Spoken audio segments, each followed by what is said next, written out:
There are some simple equations for predicting which teams will enjoy the most success in International Rugby League. They go something like this. The team with the most NRL players wins. The team with the most NRL and Super League players wins. The team with the most full-time players wins. It is a fairly reliable gauge. So, if you strip a large number of the NRL and Super League players from a nation's team, they are done for. Witness France being torn to shreds by England in the opening quarter of their match on Sunday. All of the Wales results: a 506 defeat to Papua New Guinea, a 726 defeat to Fiji and a 346 defeat to Ireland, and Scotland's first two performances: a 504 defeat to Tonga and a 746 defeat to New Zealand. At full strength, those three teams could compete with most nations outside the Big Three, but instead we watched second-string sides being pulverized. Wales had only 3 Super League players. Most of Scotland's full-timers played in the championship this year, and France were missing nearly all of their best players. And, if you only have a couple of full-time players, Exhibit A USA, then good luck.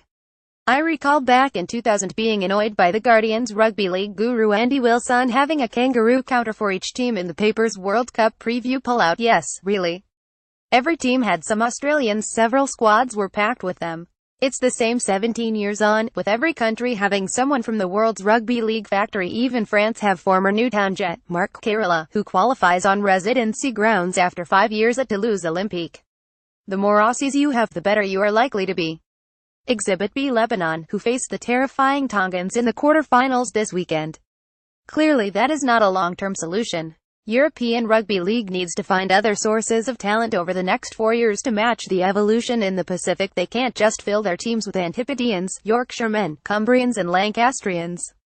Many of the dozen products of Welsh RL were out of their depth and the best not even present, while homegrown Matty Hadden and Will Hope played only cameo roles for Ireland, and sole Scotland RL product Dave Scott didn't make it onto the pitch. There is hope in Wales. Almost all of their under-16 team that beat England recently have signed with Super League clubs, and some will come through by the next World Cup, in 2021. But the gene pool needs to widen and new territories need to be tapped. We can look down south for cheer. The outstanding development work done by the Broncos and RFL staff over the last 15 years in London and the South has borne fruit.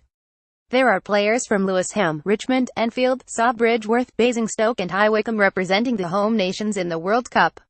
Remarkable. But where else might this expansion come from? The Northeast possibly. The Southwest probably not. Maybe from a community within an existing heartland of the game. Don't be surprised if Jamaica are at the next World Cup, at the expense of the USA or Canada.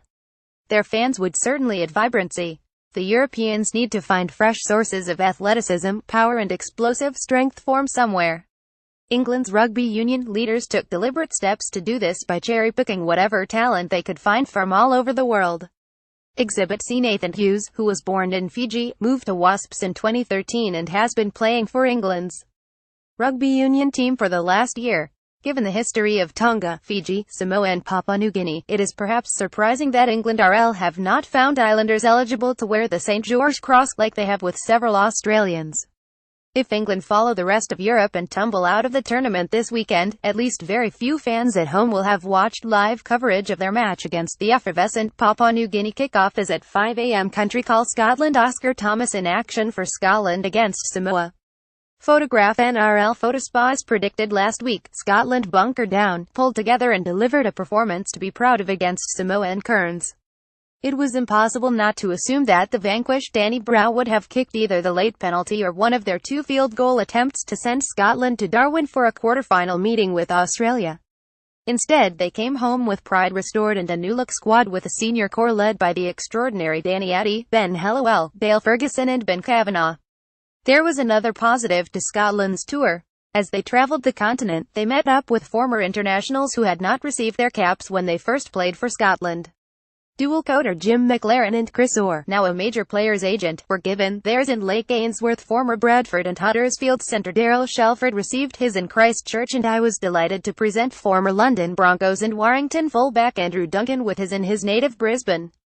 We did it at Suncorp Stadium, by the original Origin Wall of Honour, which lists everyone who played for Queensland before State of Origin began. On there is his father Bob Duncan, proud Scot, who still considers the 1962 Lions the toughest opponents he ever faced. Domestic quote: Ireland beat Wales in their final group game, but it wasn't enough to take them to the quarter-finals. Photograph: Richard Wainwright. The failure of all the European nations bar England to make the quarter-finals had consequences reaching as far as the RLEF office at London Bridge.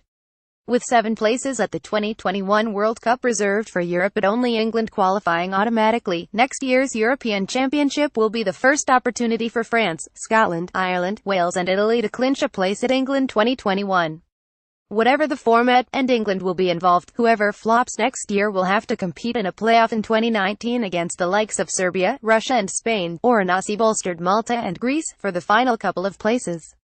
The success of the Pacific nations, with all of 6 reaching the last 8, has inadvertently helped with the inaugural 9's World Cup. It's being lined up for Australia in October 2019, a fortnight after the NRL Grand Final and the weekend after Super League's version. The 12 invited nations can now feature all the Pacific nations, and their thousands of passionate fans, England, Lebanon, and the Europeans who qualify next year for 2021. Squad selection will be a challenge, with it coming between the Super League playoffs and the Great Britain Tour a week or so later. Another intriguing issue surrounding the 2018 international calendar: Super League has kept the 13th of June free, when half the NRL clubs have a bye due to Origin, including Wayne Bennett's Brisbane Broncos. But the NRL's Rep weekend is 2,224 June, when 8 Super League clubs will be playing in the Challenge Cup quarter-finals. So either England are going to face the Kiwis in the mid-season test, possibly in Denver, Colorado, folks with half a team, or the RFL will have to move the Challenge Cup dates, thus leaving a 12-month gap between the last 8 and the semis. Oh dear. Goal line dropout. Strolling around Suncorp Stadium, I bumped into Mike Castle, the former London Skolars forward, who now works in the NRL's development office there. Castle, originally from Oxford, has been down under for a decade now and will get a taste of the World Cup when he coaches Canada's team, the Ravens, in the Women's World Cup, which begins on Thursday. The Ravens are all rugby union players who have switched codes for a few weeks, and Castle has the job of molding them into a side to compete with holders New Zealand, Papua New Guinea and Australia, all of whom they play in 7 rather demanding days.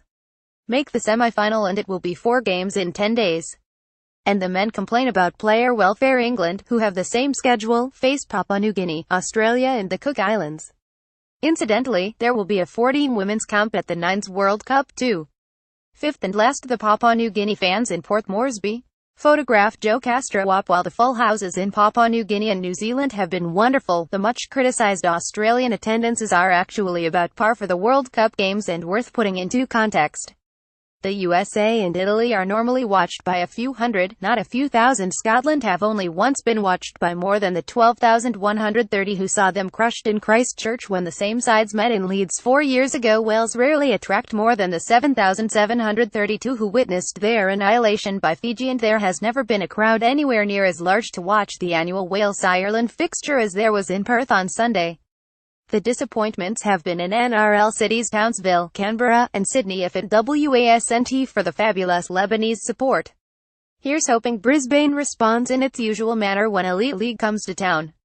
The role the sport plays there was underlined when I went through security at Brisbane Airport wearing my "And He Does a Bit of a Boogie" t-shirt, featuring Henderson Gill scoring for Great Britain in victory over the Australians in 1988. There were only 15,000 at the Sydney Football Stadium that day, too.